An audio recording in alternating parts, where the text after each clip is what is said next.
Hey, what's up, everybody? Welcome to the BHITB podcast. I'm your host, Dante Fortson. Today, we're still going to be talking about Satan's America. I believe this is part 5 in the series, episode number 21, for those of you who are going to look for the show notes later. But before we get to that, make sure you subscribe on YouTube and make sure you subscribe on Twitter. Twitter has not been up that long. I don't use it that much, but I do post updates on there. For those of you that have Twitter, I think I have about 15 followers, so I'm not killing the Twitter game right now. So go over there, make sure you subscribe on Twitter, or follow me on Twitter, and subscribe on YouTube. And let's see here, the new book. I mentioned the new book. I announced it a couple days ago, The Black Hebrew Awakening, The Last 400 Years as Slaves in America. It's going to be an updated version of The Black Hebrew Awakening, published in Kindle format. It's going to be expanded a lot, more than the current version available. This is basically the second edition of that book for those of you who want it, and it's going to be available in paperback and on Kindle. Since people have been asking me to put forth a paperback book, this will be it. It's coming out November 15th of this year. That's when it will be released. Right now, I'm taking votes on the book cover. There are 3 book covers up. Potential book covers, whichever one gets the most votes, that's the book cover I'm going with. You can go to the website, blackhistoryinthebible.com, and vote for it there. You'll see the link right there on the home page. So make sure you go check that out. Vote for your favorite book cover. And as far as in the book, I've been telling people it's going to be a bit different than what you're used to book-wise. If you have not read my book, As the Days of Noah Were, then you won't know what I'm talking about. But if you have read the book, you'll have a hint of what I'm talking about. So there's going to be video inside the book. I'm not just going to explain what's in the video. I'm not going to tell you to go Google it or YouTube it or any of that. You'll be able to access video directly from the book, the exact video I'm talking about. Same thing with the audio. There are going to be enlargeable maps in the book as well. There's going to be like a full evidence archive in the back of the book that you can access the direct evidence in full color, even though it's a black and white book. The book is, black and white ink, black and white pictures in the book, but there will be a full color archive in there, and there's going to be a lot more. You'll start to see, you'll see as you read the book for those of you who buy the paperback version. If you buy the Kindle version, some of those things will be missing from the Kindle version.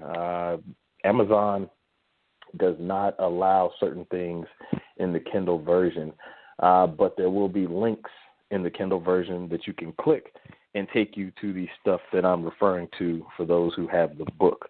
So if you've never seen a book like that before, you're in for something great. It's a little bit different than what most people are doing. Tomorrow, I will be releasing the Table of Contents sneak preview, so you'll see what's coming up in the book. Some of that stuff will be subject to change. More may be added. Some stuff may be deleted and recategorized, moved around. But right now, the Table of Contents is going to be published for a sneak preview. And finally, last bit, for those of you who want it on Kindle, you can go pre-order it right now. The link will be on the website, but you can put in your pre-orders. It will not come out again until November 15th. Get your pre-orders in. The link will be in the show notes, and the link will also be at the bottom of every page on the website on blackhistoryinthebible.com. So go check. It's on the bottom of every page except for the home page, and it will probably be added to the home page later on today. So, go check any article you want on blackhistoryinthebible.com. Scroll towards the bottom before the comments, and you can pre-order today on Kindle right now. All right, so let's go ahead and jump back into the Gentiles. We left off with the Gentiles. We talked about God enlarging or deceiving Japheth from Genesis 9:27. If you missed that, go back to episode number 19, and you'll be able to get the show notes, and you'll be able to listen to the audio on the Gentiles and get caught up to where we are now. So just a quick recap. Jeremiah. Let's see. No, you know what? Let's go Genesis 9:27. So the Lord will enlarge Japheth. Japheth will live in the tents of Shem, and that word enlarge could also mean deceive or several other words. So you'll get the full teaching if you go back to episode 19. So now that we know that there's a prophecy that says God will deceive Japheth, or enlarge Japheth, which it works in that way too, because we see the Gentiles or the Europeans pretty much control most of the planet. So they have been enlarged, but they've also been deceived. And we're going to talk about some of that deception today and how it kind of plays out into our current time. So in Jeremiah 16:19, it has a verse in there which confirms the deception prophesied in Genesis 9:27. And that says, in Jeremiah 16:19, it says, O Lord, my strength and my fortress, and my refuge in the day of affliction, the Gentiles shall come unto thee from the ends of the earth, and shall say, surely our fathers have inherited lies, vanity, and things wherein there is no profit. Now, if you don't understand who the Gentiles are, go read the study, Unmasking the Gentiles. It breaks down the word used to describe Gentiles in the Old Testament. It goes into who's being referred to when they talk about the Gentiles. It breaks down the descendants of the Gentiles and where they settled. And basically, the Gentiles are Europeans. And I always say this. I tell people to go do your research, because the camps are out there teaching falsely. They're teaching this Hellenistic views nonsense. And when you go study and do the research and you follow the children of Japheth, who the Bible says are the Gentiles, you see that they're Europeans and not scattered Hebrews or Hellenistic Jews or any of this other stuff. So check that out for yourself. So anyway, this is one of the prophecies that the Gentiles will come from the ends of the earth, and they will admit that they've inherited lies. What lies? Some of those lies we're going to get to, but some of the lies we've talked about, the curse of Cain being black-skinned, that's a lie. The descendants of Cain surviving the flood, they call them the Kenites. And they say because Cain had black skin and the Kenites survived, some of the Kenites survived the flood, that the Kenites have black skin. And so therefore, Christian identity teaches that a lot, if not all, black people are Kenites or descended from Cain and are therefore cursed. And then they also take the curse of Canaan, Ham's son, and they apply it to Ham, and then they use it to say that all black people came from Ham, and so therefore all black people are cursed. The other deception is part of that curse was that Canaan would be servants or slaves to their brothers. And so they use that lie. They use the lie of the curse of Ham to say that, well, all black people are under that curse, so therefore all black people are cursed to be slaves, and therefore we don't owe you reparations for slavery. We haven't done anything wrong. We're fulfilling Bible prophecy. This is how the deception works within European Christian doctrine. So Joel 3, though. Joel 3, there's prophesied judgment for the Gentiles. And for those that are teaching, this judgment is coming. It hasn't already happened. So when you get around those camps and they're teaching you that the Gentiles are Hellenistic Jews, and then you get to this part in Joel, there's a conflict there. Because if Christ came for the scattered sheep of Israel and they're teaching that the Gentiles are really Hellenistic Jews, then the Gentiles or Hellenistic Jews have a serious problem at the end of the world because of Joel 3, verses 9 through 10. It says this: proclaim ye this among the Gentiles, prepare war, wake up the mighty men, let all the men of war draw near. Let them come up. Beat your plowshares into swords and your pruning hooks into spears. Let the weak say, I am strong. So this is a declaration of war, and it's not for war against the nations. It's for war against God. And the war is taking place. Read all of Joel 3 yourself for context. Like I always say, Acts 17:11. Check to see if what I'm saying is true. Listen to it, and then go back and check behind me to make sure everything I'm telling you is true. Read Joel 3. This is God declaring war on the Gentiles for slavery. And it says that specifically. It says, because you have enslaved my people and sold them to the Grecians. And he goes into this full explanation that this is for slavery. And if you pay close attention, the events in Joel 3 are the same events that happen in the book of Revelation. And so Joel 3's importance is that it puts the book of Revelation in context why it is happening. Sure, the redemption of the earth is recurring in Revelation. The restitution of everything, Christ's coming, is happening. However, Joel 3 gives us the reason, and that is because Judah and Israel were enslaved by the Gentiles. Now, if you understand that, and then you listen to these camps teach you that these are Hellenistic Jews and the Gentiles are Hellenistic Jews, it doesn't make sense. The doctrine doesn't align because there's no way scattered black people are doing all this. It's just not possible. They're not enslaving all the rest of Israel or scattering all of Judah. They're scattered themselves. So again, context is the most important thing, and starting from the Old Testament and then working your way toward the New Testament in order to establish a doctrine. So that's one prophecy of the Gentiles. Another prophecy, which is huge, is that the Gentiles would seek Christ. And I know some people are out there teaching that salvation is for Israel only. That is not true at all, because as we'll get into here, God promises to provoke Israel to jealousy with a people that's not his. So scattered Hebrews are still his people. They're just scattered. They don't cease to be his people. They're still the natural branches. So when people are telling you that the Gentiles that are seeking are scattered Hebrews, it doesn't make sense. These are other people. So check this out. I'm going to show you something interesting, too. Most of you have read this because I've talked about it a lot, and this is from Isaiah. Isaiah, I think he's a pretty popular prophet. People refer to him a lot. So Isaiah 11, verses 10 through 12. And in that day there shall be a root of Jesse, which shall stand for an ensign of the people. To it shall the Gentiles seek, and his rest shall be glorious. And it shall come to pass in that day that the Lord shall set his hand again the second time to recover the remnant of his people. So I'm going to pause right there for a second. I'm going to continue. So right here we see this prophecy of the coming Messiah, and it says, to it shall the Gentiles seek, the Gentiles being the European nations. And as we've seen, the European nations have sought Christ. However, as we pointed out, there's a lot of deception that goes on in the European doctrine. And again, I'll say this. I don't believe that Europeans are 100% responsible for how they believe, because just like many of us were deceived by Eurocentric Christianity, they're even more so deceived by it because it is white friendly. It promotes white supremacy. Now, even those that aren't actively white supremacists, they benefit from it, and they've been indoctrinated with this stuff, and so they are sort of brainwashed as well. And we're going to see in a second how and why the brainwashing occurs. And remember, we have a bigger enemy than this. Europeans aren't the enemy. Satan is the enemy.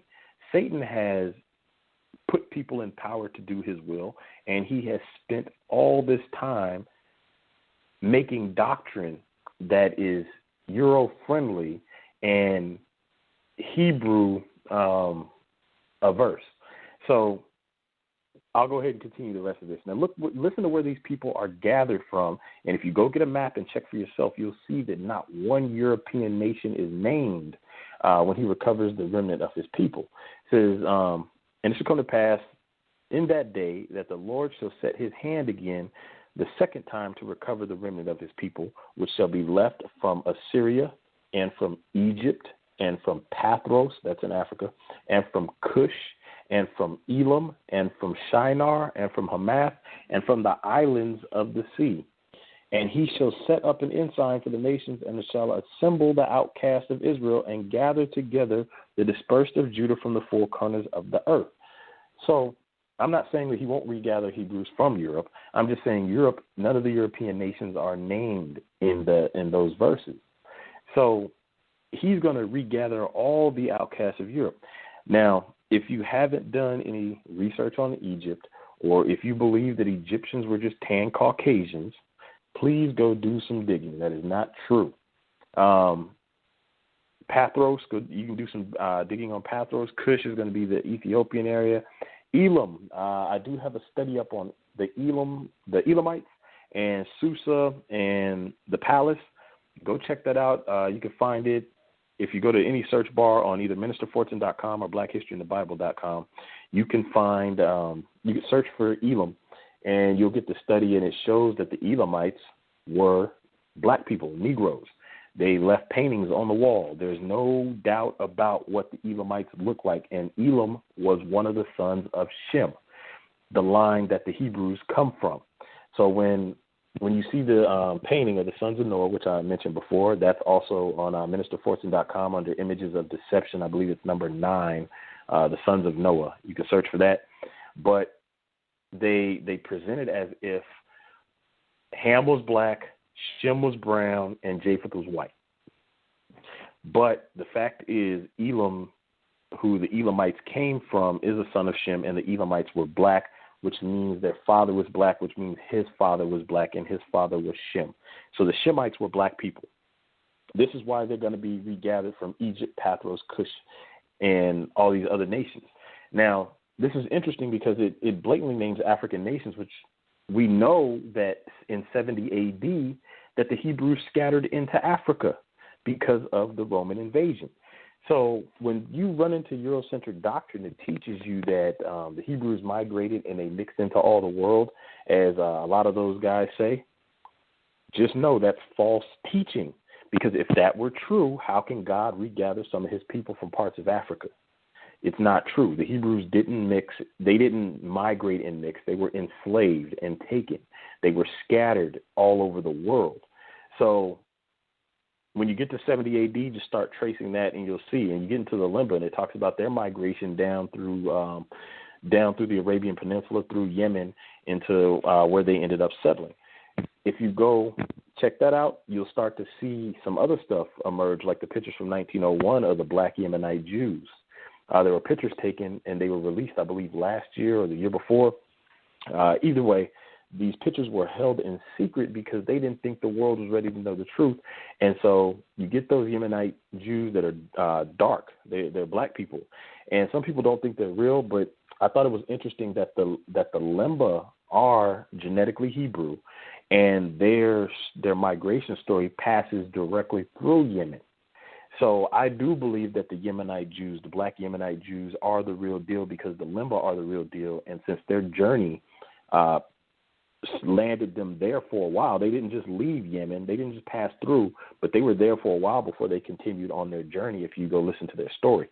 So, yeah, I do believe those people are the real deal, and what they really are who they say they are. So the Gentiles will be accepted into the new covenant. And that brings us to replacement theology. So now the Gentiles get accepted into the new covenant. If you go through the New Testament, it's 100% clear that the Gentiles do get salvation. And I'm not just saying the people that believe in any old Jesus out there, because it's possible to believe in a false Christ. All those images of the European Jesus, that's a false Christ. We know that's not him. And so they're following a false Christ, and they're following a lot of the false Eurocentric doctrine, which means that they are not following the Christ of the Bible. Broad is the path, and narrow is the way. That whole verse, paraphrased. So a lot of people are finding that belief system, but they're not finding the real Christ.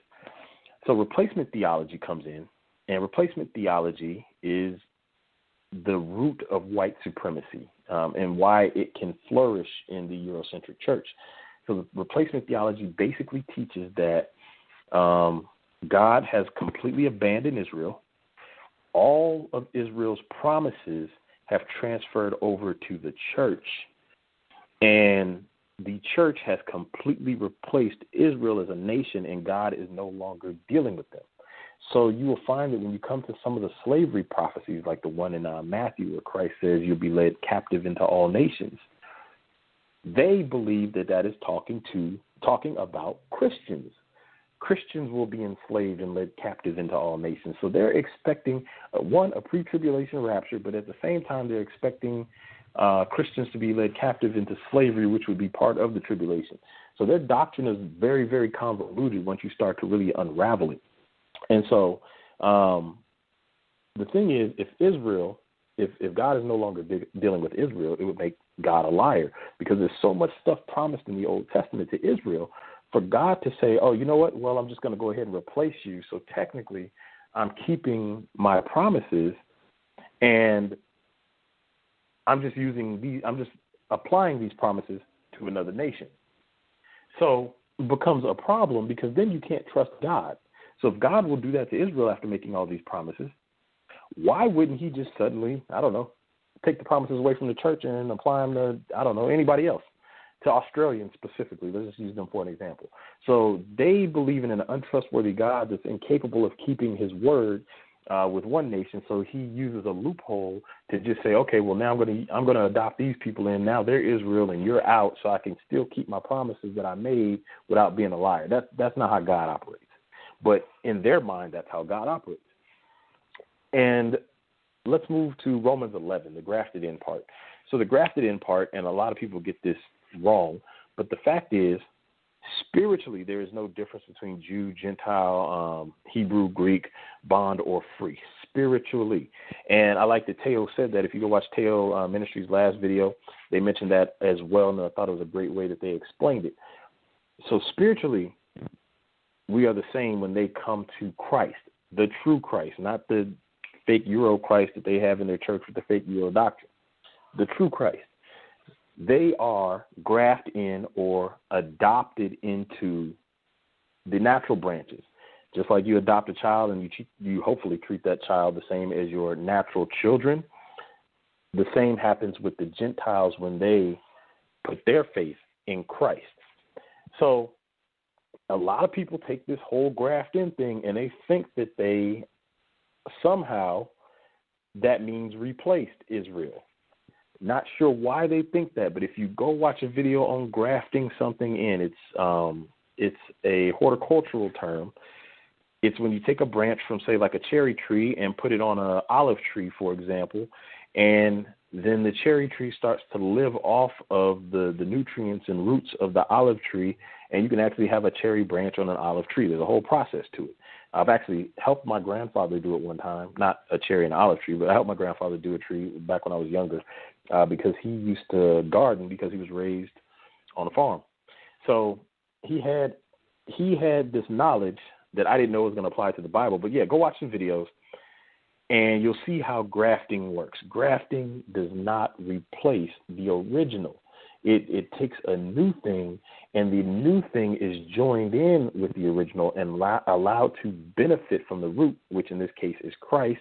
The original branches are going to be the Hebrews, and then the wild branch is going to be the Gentiles. So the Gentiles are allowed to benefit by being tied into the root and getting that life-sustaining nutrients and energy from Christ, or in real life, or in tree life, the tree. So we'll move on to cultural appropriation. I'm trying to get through all this stuff before I run out of time, but if not, I'll get to it next time. So this is going to be the first. This is not even going to be the first example of cultural appropriation. This is going to be the hugest example of cultural appropriation because it also happened back in Babylon, the Chaldeans. Do some research on the Chaldeans. The Chaldeans did not build Babylon. The Bible says it. History says it. The Chaldeans took over Babylon and assumed responsibility or assumed credit for Babylon. They were not the original Babylonians. The Bible says the Cushites were.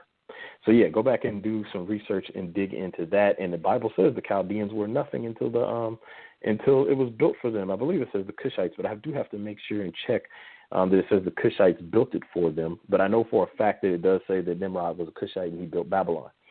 So check that out. But anyway, this is going to be the hugest form of cultural appropriation because they believe because they were grafted in that Israel was kicked out and that they have replaced Israel. And so now they have what's called British Israelism, which basically says the Brits were the real Hebrews and the Americans by extension because the first Americans were British. And so they teach this theology that right now that Israel is ruling the earth, America and England, that they are Israel, and so they are currently ruling the earth. And some people believe that we're in the millennial reign right now. So that's kind of how their twisted theology becomes. So they've taken over the identity of Israel. But this has roots even further back of them trying to take over the identity of Israel.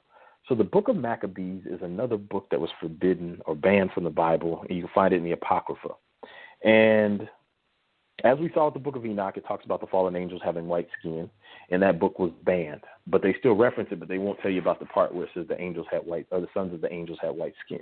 The book of Maccabees is another book that I find interesting that it's not in the Bible. It contains the story of the origin of Hanukkah. They only had enough oil to burn the candles for one night, and then they ended up burning for 8 nights. And You have to ask yourself why the story of the origin of Hanukkah would not be included in the Bible, because Hanukkah is such a huge thing. I believe I don't know if it's 7 or 8 nights. I have to go back and look and check that. It's either 7 nights or 8 nights. It's been a while since I read the story. But there is a Bible verse, or a verse out of the book of Maccabees, that is very interesting, that sheds some light. It says, "Then they fasted that day and put on sackcloth and cast ashes upon their heads and rent their clothes and laid open the book of the law, wherein the heathen had sought to paint the likeness of their image." That's in 1 Maccabees 3:47 through 48. So we see, now if you understand what's going on with the Maccabees, they're being invaded by Europeans. Now, the Europeans were trying to paint their images into the Hebrew scriptures. They were trying to appropriate their culture. This is why we see cultural appropriation going on now, where we look and turn on the video and we see a Honda commercial or whatever, and we see a white guy rapping. Rap was not part of their culture. They just appropriated our culture. This is why Justin Timberlake does R&B. This is why Eminem raps. Now, I'm not saying it's anything wrong with them embracing our culture and participating in it, but we see that they do absorb our culture. Our culture rubs off on them. They want to be more like us, and a lot of us are trying to be more like them. And there's a problem there.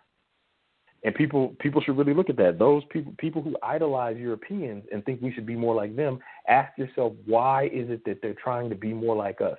They took our people, and then they raped our women. They took our inventions through the patent office, and they take our music. They own the music industry. R&B and hip-hop, they own that. The top owners are Jewish. The lawyers are Jewish. The advisors are Jewish. The A&Rs are Jewish or European, or any number of things you want to refer to, but most of the people are Jewish in that industry. But then there's a lot of Europeans too that are non-Jewish Europeans, I'll put it that way. They own it. They own the culture, the clothing companies, everything you see. So ask yourself why that is that they're trying to be like us and own our stuff, and some of us are steadily trying to be more like them, which is kind of a contradiction, because if those of us who are really trying to be like them paid attention to them, you would just go ahead and be yourself, because they're trying to be like us. But I'll let y'all figure that out on your own, for those of you who are idolizing Europeans. So this desire to paint their images into the scriptures is going to become the basis for the Renaissance period, which lasts from 1300 to 1700 AD. They spent 400 years painting white people into everything and then hiding or destroying the black images that existed. So this is why you see European Jesus on TV, because of the Renaissance period. It's why you see European Jesus in movies. It's why you see European Jesus hanging in churches, and it's why you see European Jesus all over the internet. It's all because of these events that led to the first Hanukkah, where the Europeans invaded and wanted to paint their images into the scriptures. And the Hebrews mourned this. They repented, and they mourned and probably prayed and all kind of stuff. They put on sackcloth and ashes. So just understand the roots of a lot of the European deception. Europeans are not our enemy. Our enemy is bigger than Europeans. Europeans have been deceived and used just as we have, except for because their doctrine is Euro-friendly, they embrace it more, while we have come to the knowledge that we should reject a lot of that. And a lot of Europeans are coming to that knowledge. So I want you guys to check out, that's going to be the time we have for today. I'm going to be back. I'm going to try to get back on here tomorrow. If not, I will get back on Saturday. But I want you guys to go check out the David Banner interview on Vlad TV. It's about a year old. I'm going to post the link on, it's going to be in the show notes, and I'm going to post the video on blackhistoryinthebible.com. It's a very enlightening interview. I love it. Viewer discretion advised, but when he curses, he does it with a point. He's not just doing it indiscriminately. But check out that interview. It's very eye-opening, and I think it's one of the best interviews I've seen in a long time. So with that said, thanks for listening. Make sure you share the podcast, and until next time, I'm out.